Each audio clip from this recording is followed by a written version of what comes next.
What's going on, y'all? It's been a while. Kind of been dealing with the holiday stuff, getting the house cleaned up from all the decorations, and we are back out here in the shop trying to get some maintenance done on at least Pony Express and Family Hauler. This part of the video, we're going to start off with Pony Express. He needs new wiper blades, needs an oil change, and definitely needs the air filter cleaned. Unfortunately, it's 10 degrees here in Colorado right now, so we're trying to stay bundled up with a little space heater. But I'll go ahead and show you what we're doing. I've got the air filter already out of the truck. It's inside getting cleaned. Unfortunately, can't get to my hoses right now, so we're doing it in the kitchen sink. Tip to that is, those of you who clean parts inside, make sure you clean up the sink because the missus will not like it afterwards. So let's go ahead and get these new wiper blades on. We'll go ahead and grab that air filter and get it dried out, and then we'll get the oil change started. Can be a little more difficult with this cold weather. It's only 40 degrees in the garage. So I'll have to run it for a second, get the oil warmed up, and then drain it out. So here we have just some Rain-X 18-inch blades. These have the traditional little J-hook on them. So we'll pull those off and slide the new ones in. Alright, so we're taking this wiper off. Just like so. Once it's out, we can put that down. We'll grab our fresh one and put it on. Now go ahead and take the new one and slide it on.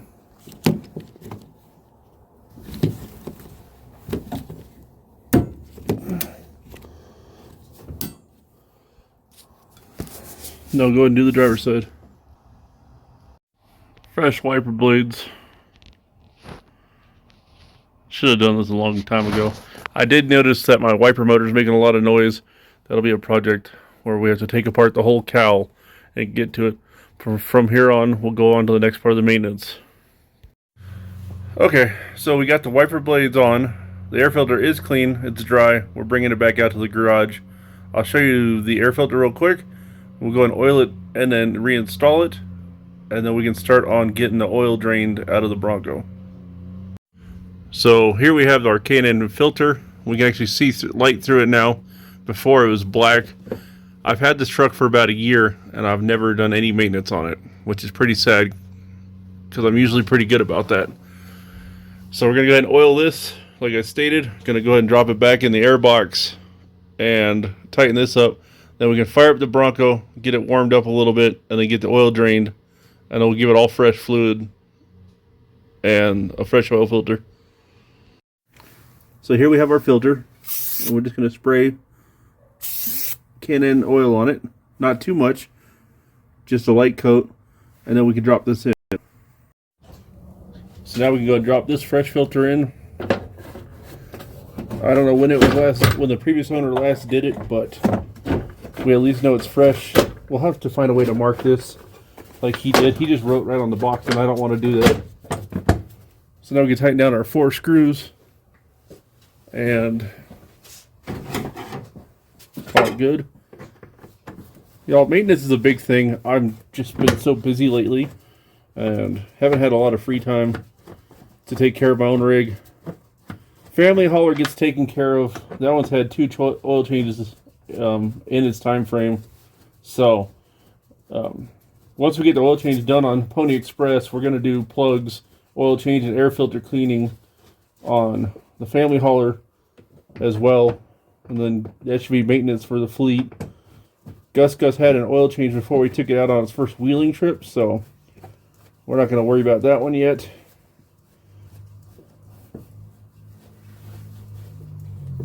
I have a trip to take Pony Express on, and I need him to be fresh.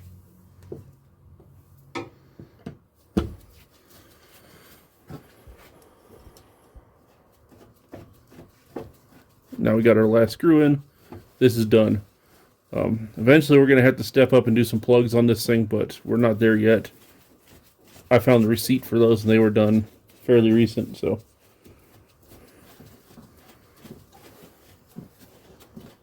Now we're all tight.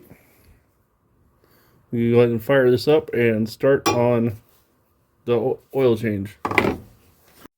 Alright, we got Pony Express running behind us, getting the oil warmed up. We got to get an oil pan, and then we'll go ahead and drain this out. And and then we'll be done on maintenance for him. Then time to get on to family hauler. Alright guys, we're going to go ahead and get underneath here. I'll show you guys the oil. As you can tell, we're draining oil. It's pretty dark and nasty looking. So I've got a fresh Motorcraft filter and some 5W20 Mobil 1 full synthetic.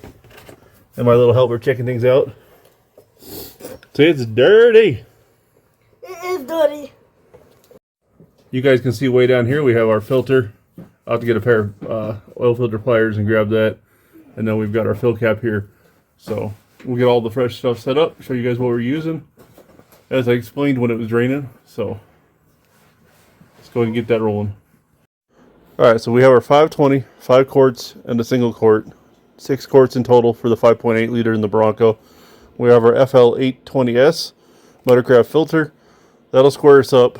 Now Ford originally said 5W30 or even 1030 in these 5.8s, but they redid their information on it, and they say 520 is now safe, which makes my life easy because not only does the Bronco use 520, but the F-150 family hauler uses 520. So I just keep, a bunch of oil on hand, so I always have it, and they all use the same thing, so I don't have to worry about having something special.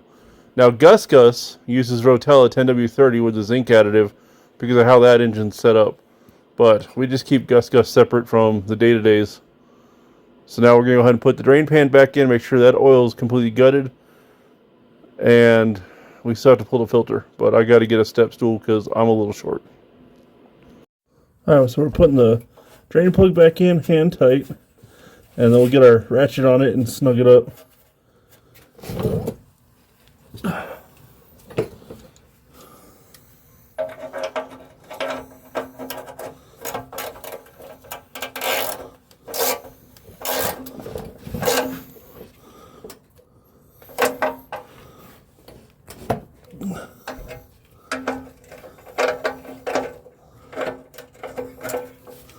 Alright, we're getting snug. Now we can pull that filter. Now we have to set up the drain pan to catch this, but it'll probably still make a mess everywhere. By short, I mean I'm 5'10", 5'11", and I still can't reach all the way down there to the oil filter. So we'll get a little step stool or my ladder out.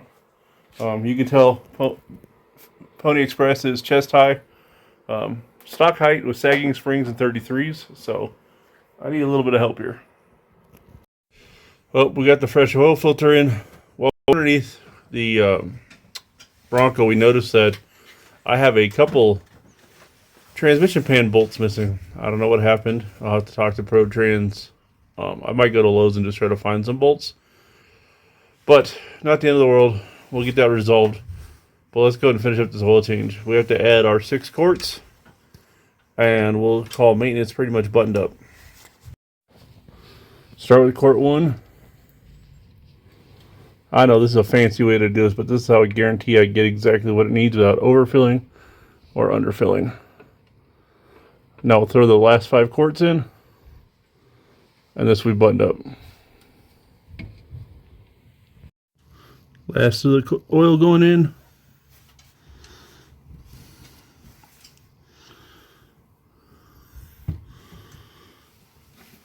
Now we can button this up, call our maintenance done on Pony Express. Hi. Well, it's been about a week, a little over a week, since we started this maintenance video. I last left you guys with Pony Express getting an oil change, air filter cleaning, and we discovered the transmission leak. That was easy fix. Jeff at ProTrans called him up, told him what was happening, and we were talking about cork versus reusable gaskets. And sorry for the noise, there's planes overhead. Looks like someone's got a little prop plane out. But Jeff got me in right away. We squared up, put a new gasket, reusable gasket instead of the cork gasket in there, topped off trans fluid, tightened down all the bolts, and everything's squared up. No more leaks. I planned to show you that, but I forgot the wife took my Bronco today to some school stuff for the kids. So, we'll go ahead and get on the next project. Call this part 2 of the maintenance. Family hauler needs plugs, needs an oil change, needs an air filter cleaning. So we'll get it in the garage, get the hood up, and get these plugs out, which are always fun on these 5.0s. Not that it's difficult, they're just low in the truck, and the truck's is kind of decently height for a stock truck, so it makes it a little more fun to reach. So let's get this thing turned around and we'll go ahead and get it in the garage. Another reason the F-150 is hardly ever in the garage for work, it barely fits in here. I probably should have moved my bike out, but we'll make it work. It'll get a little tight in here. Now we're going to start on the plugs. We'll go and get the air filter out as well, clean that. But this garage is going to get organized here majorly with a major overhaul. I started on my tools and I'll show you guys that real quick.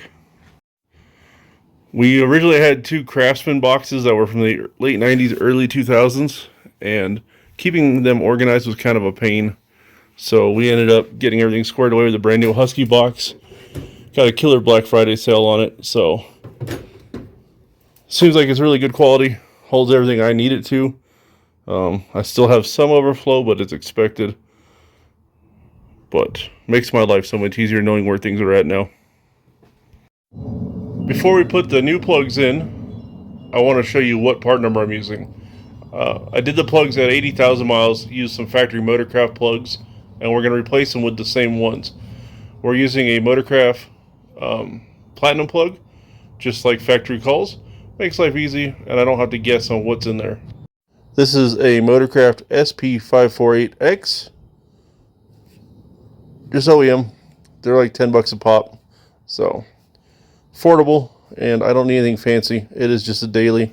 It's not a hot rod or performance rig. But it does what I need it to do, and I haven't had any issues. Alright, so here we have our four plugs. The passenger side is easier to get to than the driver's side.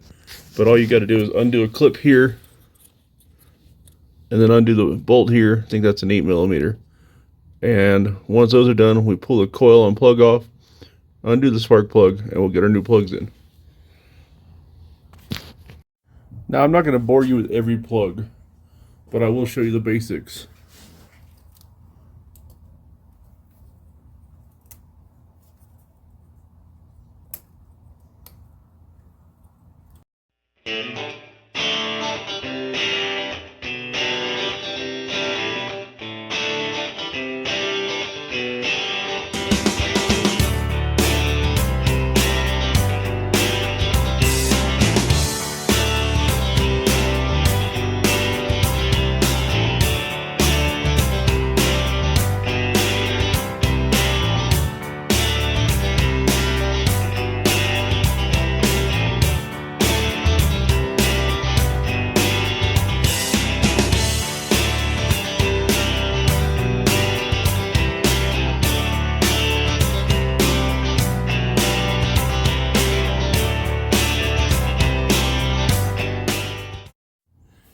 Here we have our old plug, currently gapped at 57 thousandths. Now, Ford had these up to 43 thousandths in 2011, and then they changed 2012 the gap settings on these plugs. So, right now, even at that, this is at least 5 thousandths bigger than it needs to be. So we'll go ahead and get the new plug in and see what that's gapped at, and continue on.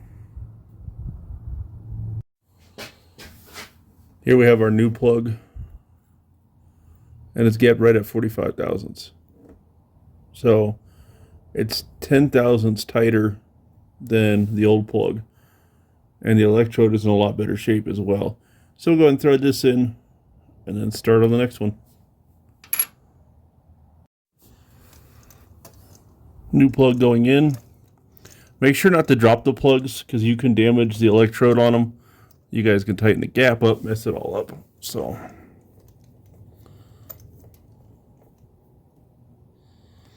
right, we got it hand tight. Now you don't have to crank the heck out of these things. They just got to be snug.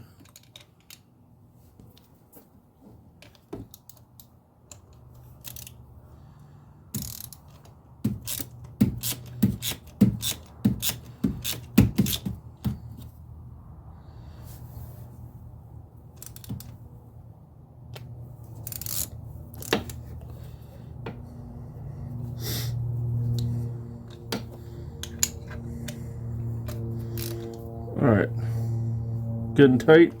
Now we'll go ahead and put our plug back. Oops. We'll go ahead and put our coil back in this. And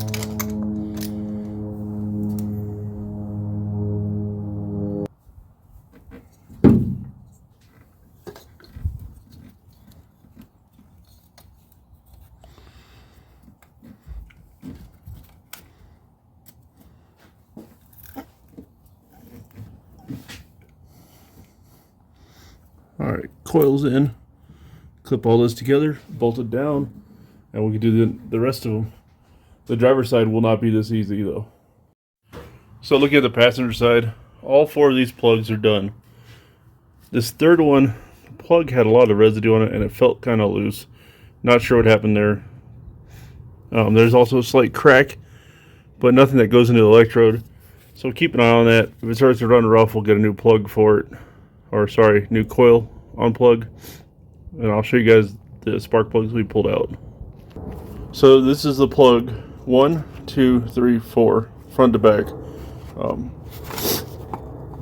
Not horrible. This one was only gapped about 10 thousandths bigger.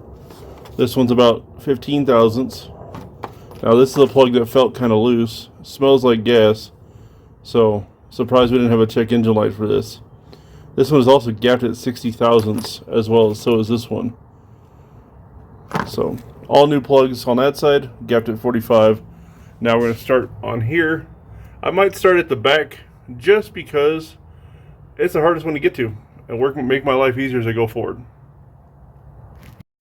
Here we're looking at our left side plugs. You guys can see they're pretty nasty. I don't know what all this crap is, but I didn't see much down in the hole. So I pulled it all up, put fresh plugs in it. All these are the same as the other side, gapped awkwardly compared to the 45 thousandths. Now we're going to go ahead and pull the air cleaner and clean that up. Then we'll get into the next part of the oil change. So here we have the mass air disconnected. We have the intake tube and all the clips disconnected. We're going to pull this out of the way. Got our air filter in here, which is pretty nasty. So we'll get this cleaned up and dry it off, and then start with the oil change. So using our K&N cleaner, we took the air filter over to the hose, just sprayed it out. Having fairly nice weather today, so I don't have to do this inside like I did the Bronco. And I'll show you guys the air cleaner. Here we have our air filter. You guys can tell it's cleaner. There's no red in it from the oil. There's no black crap in it from the dirt. And you guys can actually see light through it. The camera might not show, but I can. So we'll let this dry out. Then we'll spray it down with some fresh oil. Put it all back together. While this is drying, we'll start on the oil change. Okay, so we got our oil draining. It does look like we might have an oil leak under here.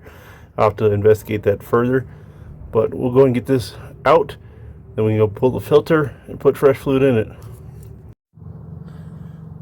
You guys can see the oil filter is off. We're going to go and get a new one prepped to install.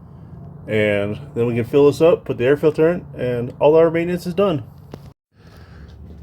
Alright, so here's our oil filter. This is a new one. It's a FL500S Motorcraft. I've been running Motorcraft and Mobil 1 oil in this truck since day one. There hasn't been an issue, and I haven't seen reason to change what I'm doing.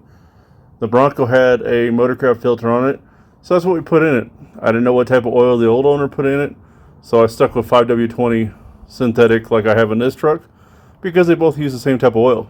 Makes sense, makes life easy, and I don't have to hunt down different oils. So we'll go ahead and get this screwed on, and then we'll go ahead and fill it up with 8 quarts. Here we have our fresh filter. Now you're going to take some oil, and you guys saw this in the beginning of the video with the Bronco. Put a little bit of oil around the O-ring, screw this in, then we'll wipe out the drip tray that's underneath the oil filter. Make sure we don't have any other drips. Then we can button this all back up. So we went ahead and put 8 quarts of 5W20 in there, Mobil 1. Now I've got to go ahead and button up the air filter, put all that back together, and then we can fire this up, check for leaks, and make sure it's running good after doing plugs. And that'll conclude the maintenance. So let's get the air filter squared away and go from there.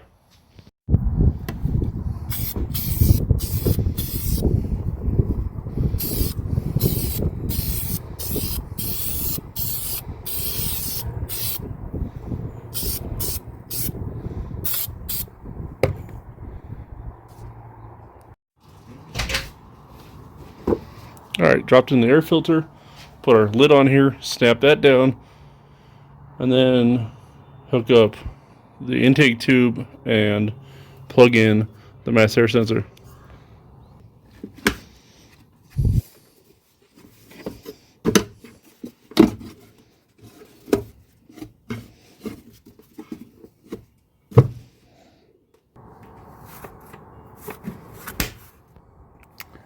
Now we gotta tighten this up.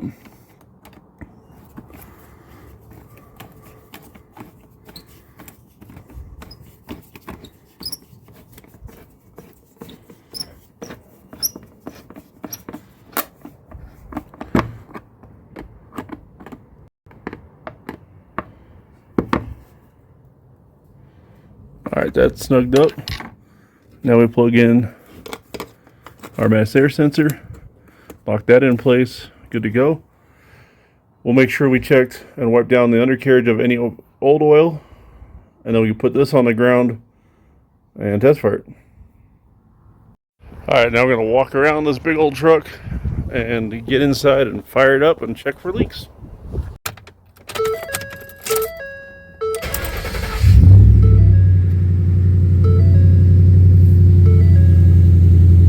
I know, we got to replace the tire pressure sensors.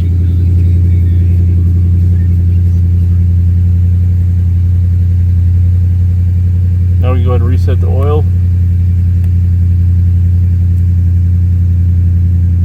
This thing's got 165,000 miles on